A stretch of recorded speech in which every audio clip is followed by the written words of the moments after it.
Wheel about and turn about and do just so. Every time I wheel about, I jump Jim Crow. Jim Crow. Who was Jim Crow, really? That's what we're going to talk about in this video.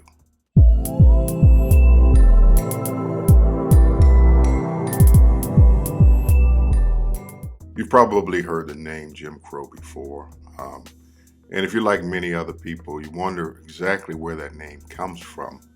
Who was Jim Crow? Was Jim Crow an actual person named James Crow? Was it a movie character named Jim Crow?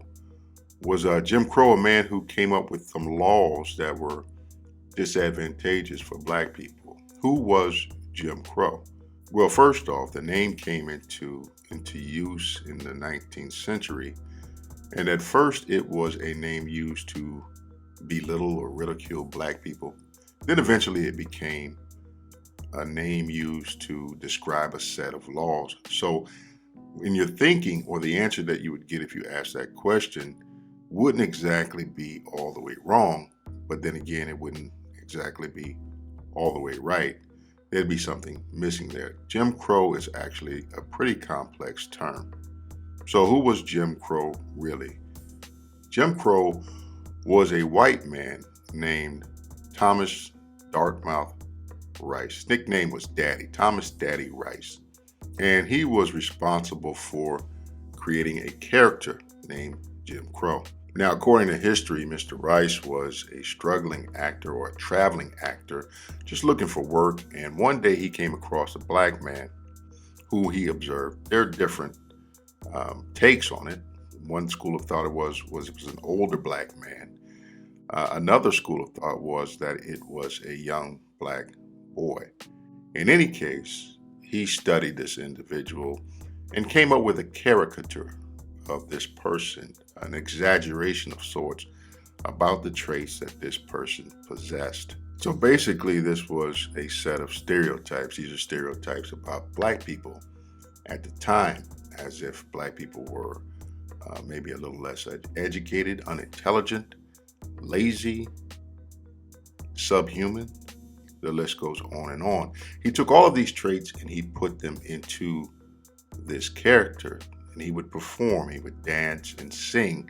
He would sing these songs that he made up using really, really bad English just to demonstrate how unintelligent black people really were. He painted his face black, wore some raggedy clothes and danced around, and everybody thought that it was a really funny thing. In fact, it was so funny that his show brought him success not only in the United States, but over in England, over in London. It was a traveling show, and he had many, many successful tours going around showing the world how stupid and goofy and unintelligent black people were. Black people, according to the character that Mr. Rice developed, Jim Crow, were lazy. Lazy means that you have a disinclination towards work, towards exerting yourself. You do whatever it takes to keep from having to do some work. This is a trait that he labeled black people with. Why do I bring this up? Because it was so long ago, right? But you got to understand, this was a major form of entertainment at the time. So a lot of people who didn't deal with black folks on a regular basis, they believed what they saw. They believed that black people were lazy. This stereotype developed and it strengthened over time. So much so that people, upon meeting a black person for the first time or dealing with a black person for the first time, would operate under the belief and the assumption that this person was lazy, because that's what they saw. The Jim Crow character was stupid. He lacked intelligence. He lacked common sense. He was a dummy. Again, a stereotype that stuck. People who watched this, they believed this about black people, about black men. So what this does is it creates an image of a black man who is slightly less human, inherently less human, strictly by virtue of his skin color. He is less than. In a sense, he made it seem as if black folks, him and others like him, were more closely related to apes because we hadn't really evolved to the point that the white man did. Again, a stereotype that many were exposed to, and it stuck. And lastly, it promoted the idea that blacks were unworthy of integration. What does that mean? Why would you integrate with someone who is subhuman? Why would you integrate with someone or something that is less than you?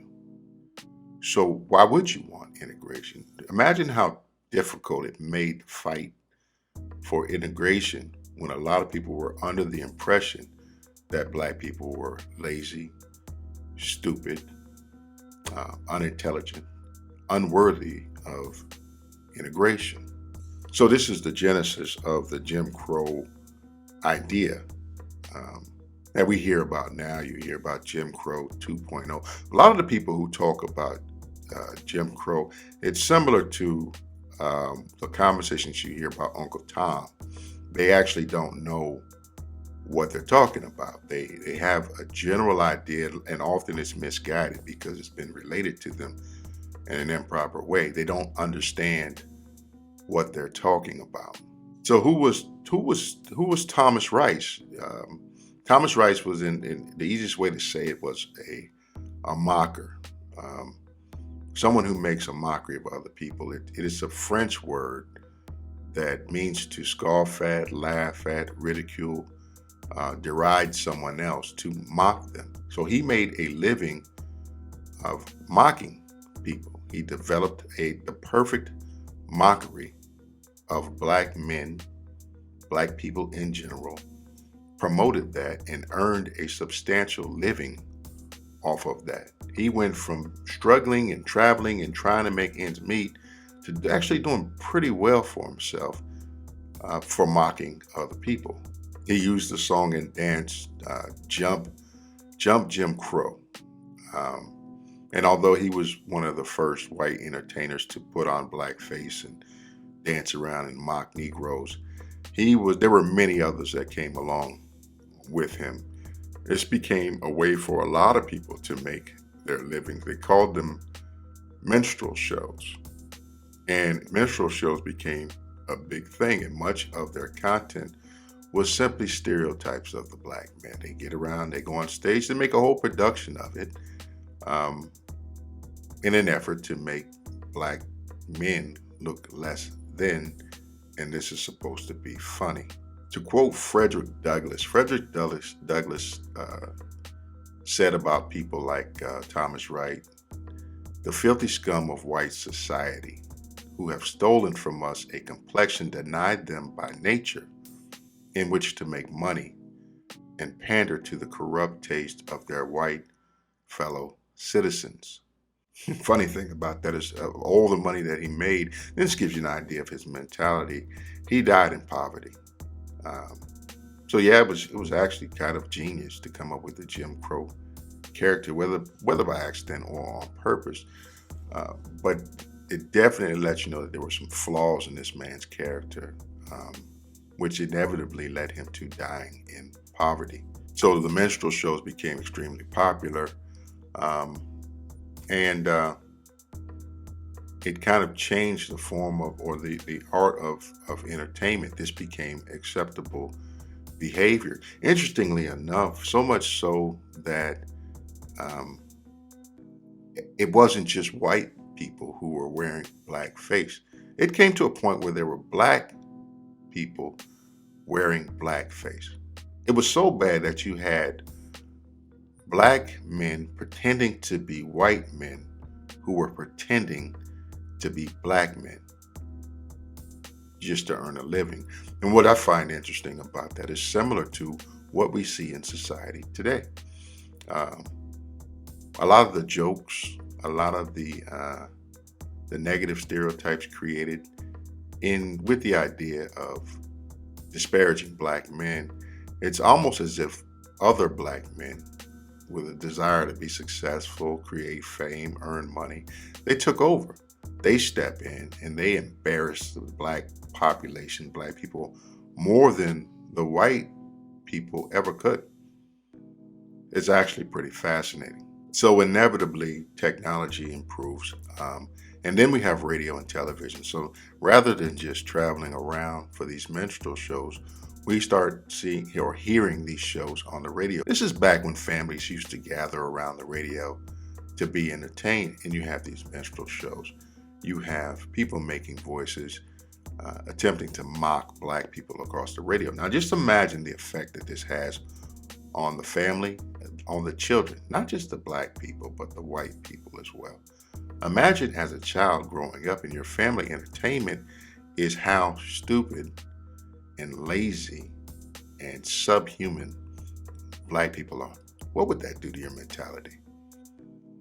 You'd probably be led to believe that this is true. And the fact that your parents are right there co-signing this kind of adds fuel to the fire. So now you create a whole generation of people who think this way. And what do we do as human beings? We tend to pass these things down to the next generation.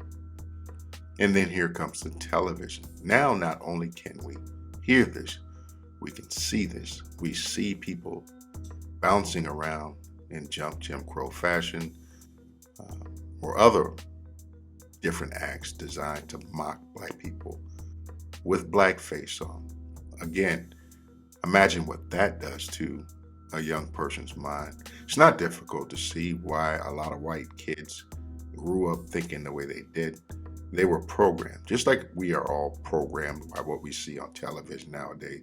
Those who watch a lot of that, you had generations of white kids being exposed to this.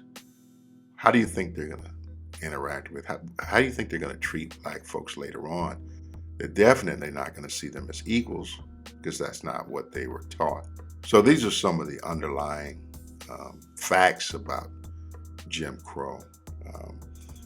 So it's not difficult to understand why laws were developed all over the country that drew lines based upon this information. It was all about protecting good Christian white folks from these lazy, stupid, subhuman black folks who weren't worthy of integration. So my hope is that you learned something new from this video. You have a better understanding of Jim Crow, who Jim Crow was, what Jim Crow was, who the real Jim Crow was, and also some of the effects of one man painting his face black, dancing around, acting like a stupid, subhuman, lazy Negro who was unworthy of integration. We're still dealing with that today. We like to think that it's in the past and it's gone, but no, it's still here. 1950s, 1930s, that wasn't really that long ago.